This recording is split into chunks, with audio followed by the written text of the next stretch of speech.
Ladies and gentlemen, please stand for the singing of the national anthem performed by Faith Snyder.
And the most special welcome to you, our soon-to-be graduates, members of the very first class to graduate from the WVU Reed College of Media.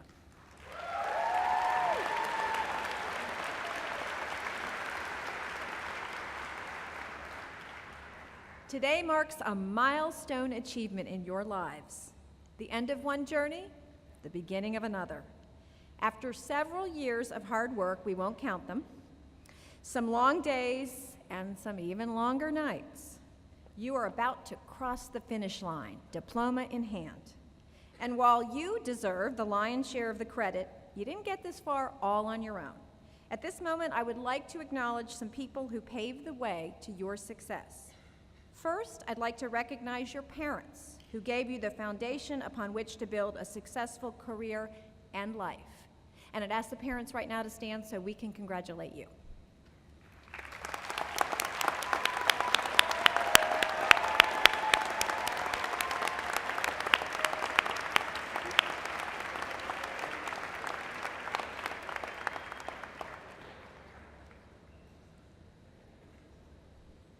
Next, I'd like to recognize the College of Media faculty who guided you, encouraged you, and sometimes yelled at you, so that you would be skilled and ethical media professionals. At this moment, I would like to ask our faculty to stand and be acknowledged.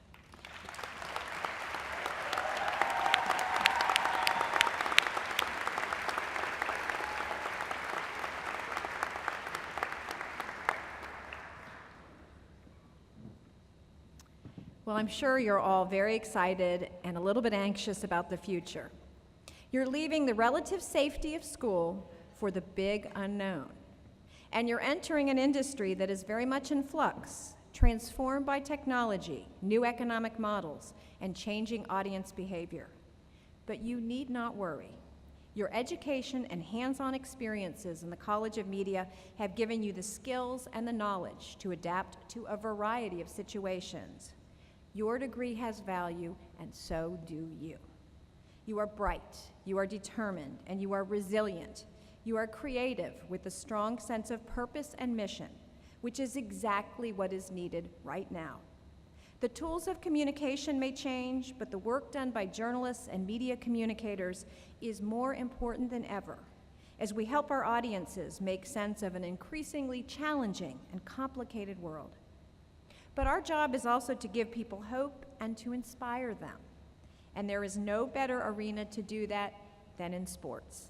That is why I'm absolutely thrilled to introduce to you today our commencement speaker, ESPN Senior Vice President Rob King. Named by Fast Company among its most creative people, Rob King bridges the worlds of new and old media better than anyone. He began his career in newspapers. A graphic designer, reporter, and editor at such publications as the Louisville Courier-Journal and the Philadelphia Inquirer, King spent more than 17 years on the editorial side of print journalism. But in 2004, he moved to ESPN, where his career moved in a very different direction. First, he worked on ESPN's broadcast side, responsible for its NBA studio programming, its award-winning Outside the Lines news magazine show, its on-location coverage of major golf events such as the Masters and US Open, and ESPN News, the nation's only 24-hour TV sports news network. Then he moved to digital. In 2007, King was promoted to Vice President and Editor-in-Chief of ESPN.com, the sports network's online platform. He was later given oversight of all content across ESPN's online and print platforms, including text, audio, video, and multimedia. Then, last January, King was named Senior Vice President of SportsCenter, where he is responsible for overseeing all of ESPN's news operations, including SportsCenter, the network's flagship program and its most recognizable brand. In his new role, among many achievements, he has led a major redesign of SportsCenter's mobile app, which allows sports fans to personalize the app around their favorite teams and access video stats and stories on demand. So far, more than 16 million people have used it, making it the most downloaded app in sports news. Rob King is considered among the most innovative and transformational leaders in media today, and he has a job that many of you would love to have. So, I am so pleased to introduce to you our commencement speaker of 2015, Mr. Rob King.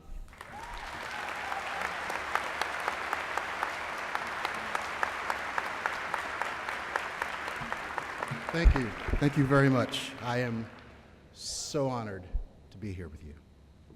Look, I remember my graduation day, and I remember who gave the commencement address. But I must confess, I can't remember a single thing he said. That has less to do with his speech than the words that were racing around inside my head, like, this guy had better hurry up because they're gonna find that math class that I ditched and then they're gonna take my diploma, so I gotta get out of here. I was panicked. So when I received this invitation to speak, I felt a different sort of panic. The privilege and the responsibility of addressing you, your families, your faculty, distinguished guests, the audience, it's awesome. And it's humbling. So in preparing for this morning, I had one simple goal: to try to tell you something that you'll remember. In fact, I sought to come up with something even more important, to give you something you can use. So today I'm going to give you the 4 things that I wish I'd been given when I graduated 31 years ago. Stop looking at me like that. I'm old. So here we go. 4 things you, the 2015 graduating class of the Reed College of Media, should know as you commence. Number 1, you have to let Ricardo touch the ball. Okay, look, you invited a SportsCenter guy. I'm going to talk about sports for a second. You have to let Ricardo touch the ball. Now, this is the only way I can explain this, and I'll try to explain what that means, and then when I'm done, hopefully you'll always remember it. That Ricardo touched the ball. I played basketball at Wesleyan University, Division III basketball, and I wasn't very good, so I'm doing this now. So I was playing one night, and this guy ran underneath my legs. It was a really dirty play. And I landed on my shoulder, dislocated it, and a scrum broke out. Not a big fight, a scrum broke out. So the refs jump in, and they pull me to the bench, and the trainers are working on me. And I had this teammate, Ricardo Grandison, right? So Ricardo's like the 12th man on a 12-man team. Like, he never got in. He never played, ever. So Ricardo slides over to me and he goes, "Man, that's messed up. You should have got up off the floor, clocked that dude." And I was like, "What good would that possibly have done?" And Ricardo said, "That way, a real fight would have broken out, and I could have run on the court and touched the ball." Now, see, the reason I tell you this is that you cannot be a journalist without developing a real empathy muscle. As storytellers and as journalists, you must genuinely, deeply care about the welfare of others. You must care for the people whose stories you seek to tell, the people who need the information that you have, the people with whom you work, the people you know and care about away from the workplace. These are fast-moving times. They're exciting and they're tumultuous, and people can get left behind. And nobody deserves to be left behind. Storytelling is about entertaining and informing and empowering.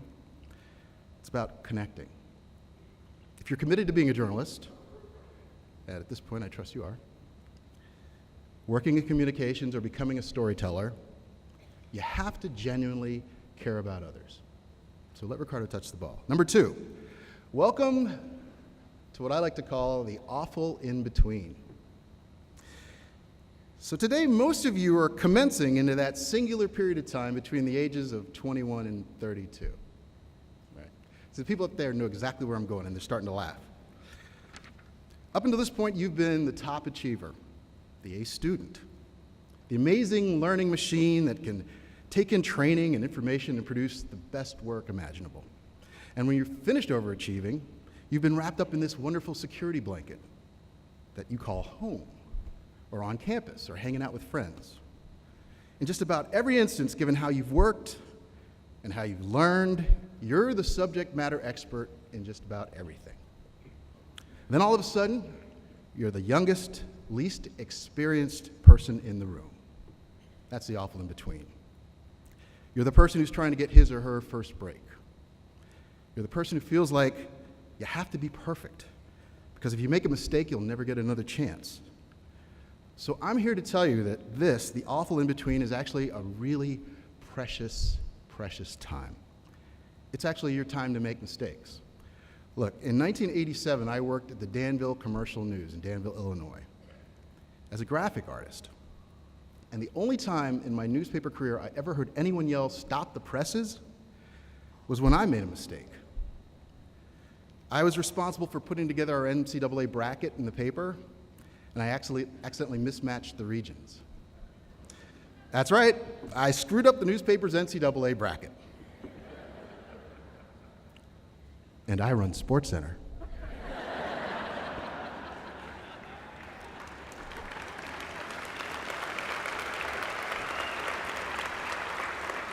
So listen, it's okay. Trust me, it's okay. You can make mistakes in the awful in-between. It's all right. Accept them, learn from them, because the awful in-between is about discovering who you are. It's about growth. Because between now and 10 years from now, you're going to be at least 3 different people. You're going to be in and out of love. You're going to have different hairstyles, a couple different cars, different friends, different taste in music, different addresses, maybe a few pets. All of this change is important, and you should embrace it. Today is not about being a finished product. Today is about celebrating your beginning as a storyteller and as a journalist, as a learner, as a human in this world. In truth, the awful in-between isn't that awful. Number 3, you should expect good things to happen. Okay? I know you're nervous, I'm telling you. Expect good things to happen. It's appropriate and it's realistic to expect to have a future in journalism. I'll repeat, to the parents who have helped you get to this point, who are wondering, why isn't he or she a doctor or a lawyer like my parents? It's realistic to expect a career in this space. Now, the definition of journalism might differ from the definition that I understood when I was 20, but the ability to connect audiences with great information and great storytelling, great video, great audio, great writing is critical for our society and for our culture. And the reality is that despite what has happened to legacy print businesses, people are reading more than ever before. Despite what we may be hearing where concerns declines in TV ratings, people are consuming more video than ever before. Despite what may be happening in the traditional radio business, people are engaging with podcasts, sharing music, and are more connected with audio than ever before, which means we'll always have a desperate need for people who are great at producing great content. So whether you wind up at a legacy media company, or whether you're producing content that goes into some entirely new product or platform, or whether you're working for a university, or a nonprofit organization, or a team, or a league, a business, you're still entitled to dream of being a storyteller, of being a journalist, because the opportunities are going to be there. Now then, about getting a job. You want to know the secret? I thought so. The secret to making yourself known to someone who has a job listing is understanding an essential truth, that the job listing is not about you. It's not about your great school project. It's not about your resume, and it's not about your internships. It's about the specific problem of the person who posted the job. This person has a problem to be solved. And it's your job, if you want this job, to present yourself as the solution. So I once met this young woman who did the research on ESPN and digital and print media to understand how important mobile publishing was to us. She comes in for an interview, she puts down her resume, it's just a sheet of paper, and all it has on it is a QR code. So I had to pull out my phone in order to understand her qualifications. And all of her stuff was right there as soon as I zapped it. She wanted to prove that she understood that mobile was at the center of our conversation, even though I hadn't introduced the topic. She'd already done the work. The good news is a lot of this stuff is knowable for you. So if you're a candidate for a job listing, you can do the reporting it takes to learn everything you need to know about that business, about the person who posted the job, about how successful the company has been in solving specific problems, and then you should tailor your cover letter, tailor your resume to present yourself as the solution. And here's a hint. As a millennial, you're already a member of the most coveted demographic in all of media. You already know more about your demographic's preferences, priorities, and passions than just about anyone else out there on the other side of the hiring equation. You're already the solution to most of media's problems. So point that out. See, I told you I'd give you something you could use. Number 4, this is the most important one of all. The most important. It's going to work out. You just don't know how yet. All right, I'm saying it again. It's going to work out. You just don't know how yet. This advice, this gift, was given to me by my former boss at the Philadelphia Inquirer, Amanda Bennett, a little less than 12 years ago. My wife and I were desperately trying to become parents, but the process, which took several years, became scientific and invasive and heartbreaking. So flash forward, so Amanda comes into my office and she said those words, it's going to work out, you just don't know how yet. And immediately I could feel the truth there, okay? So you flash forward to today, we have 3 kids. In fact, we have too many kids. Anybody want a kid? My point is, we all spend too much time trying to will the future into being.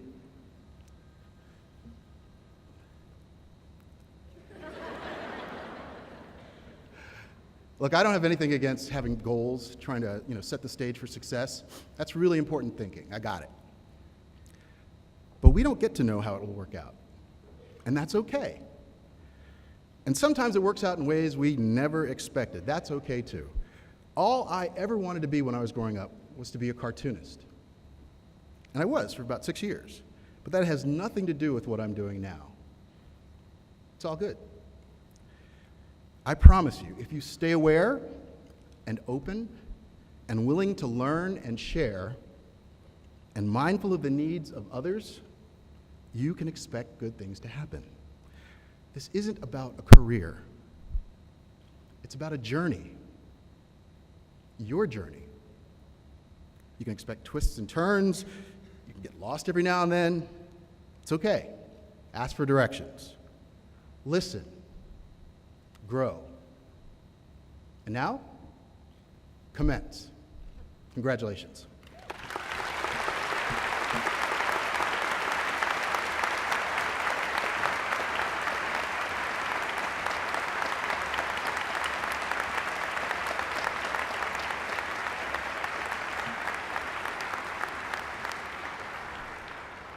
The fabulous Rob King.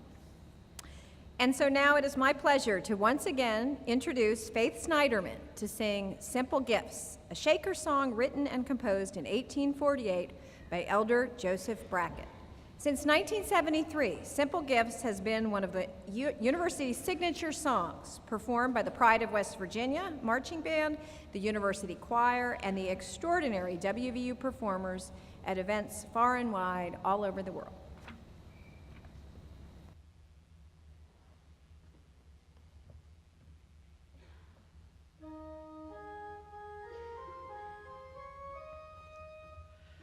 'Tis the gift to be simple, 'tis the gift to be free, 'tis the gift to come down where you ought to be. And when we find ourselves in the place just right,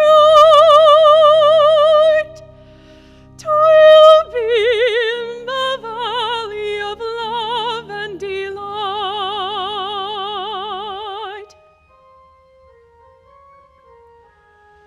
When true simplicity is gained, to bow and to bend we shan't be ashamed. To turn will be our delight, till by turning we come round right.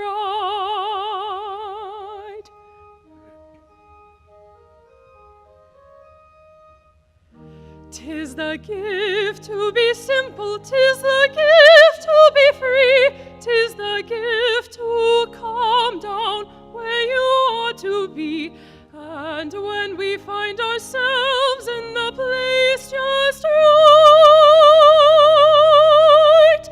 'twill be in the valley of love and delight.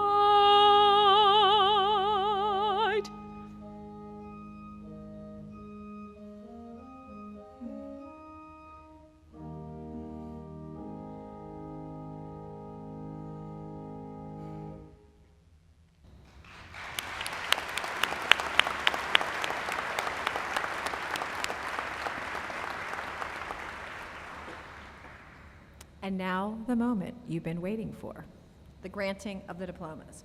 Assistant Professor Bob Britton will read the names of the graduating candidates, starting with the master's degree in integrated marketing communications, and then the master's degree in journalism candidates, followed by our bachelor's degree candidates. Our respective program directors will hood the master's candidates. For our bachelor's degree, program coordinators and faculty will present the diplomas. Also on stage to represent the university and to congratulate all candidates will be WVU's president, E. Gordon Gee. We will now begin the presentation of graduation candidates.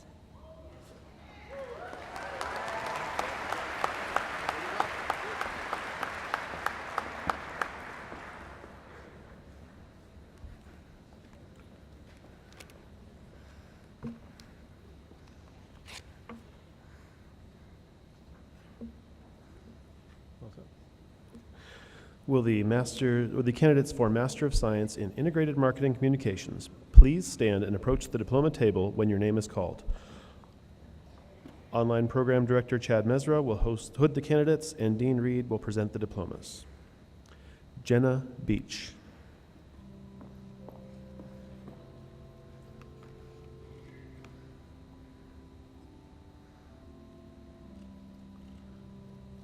Andrea Blanton.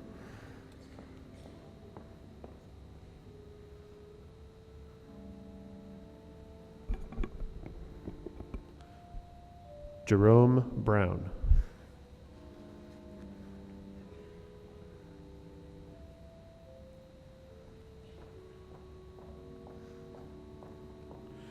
Garilee Davidson.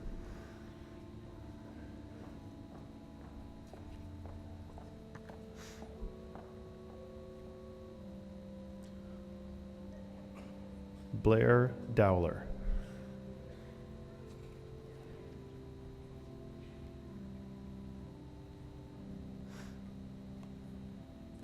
Catherine Eisenhart.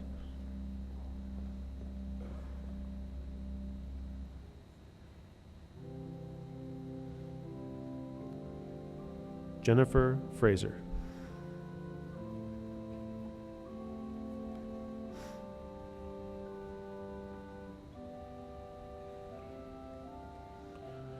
Caroline Griffith.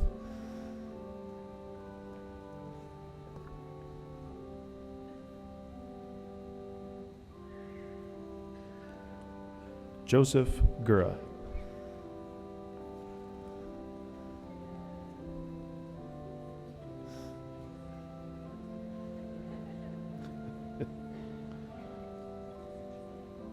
Colin Haas.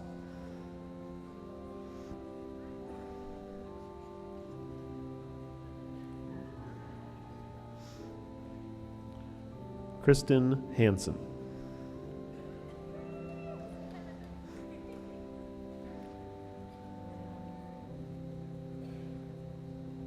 Krista Highpole.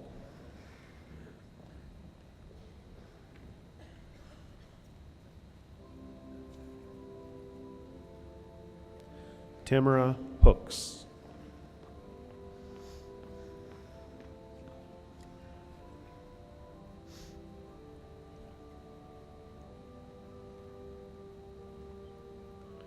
Ricky Huffman.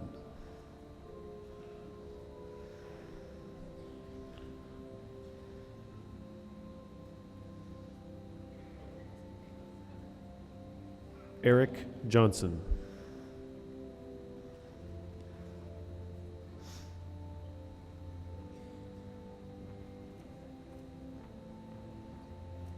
Shamika Jordan.